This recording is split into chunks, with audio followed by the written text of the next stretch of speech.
আচ্ছা, আসসালামু আলাইকুম, কেমন আছেন সবাই? আপনারা যেহেতু থামতে বলেছেন থেমেছে, কিন্তু এটা তো মহাসড়ক, এখানে দাঁড়িয়ে তো বক্তব্য দিলে পিছনে অনেক জ্যাম হয়ে যাবে। তবে এতটুকু শুধু বলবো, আপনারা যে কষ্ট করে এখানে এসেছেন, সকলে একত্রিত হয়েছেন, আগামী 12 তারিখ যে ভোটের দিনও কিন্তু এইভাবে গিয়ে কষ্ট করে গিয়ে ধানের শেষে ভোট দিতে হবে। আমার বাবা আমাদের এখানে প্রার্থী হচ্ছে মইনুল হাসান সাদিক, ডাক্তার সাদিক, চিনেন তো?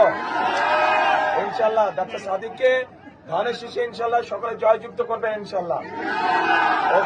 ঠিক আছে, আজকে আর কথা বলবো না, ইনশাল্লাহ ভবিষ্যতে আবার আসবো আমি, তখন সময় নিয়ে আপনাদের সাথে কথা বলবো। আসসালামু আলাইকুম।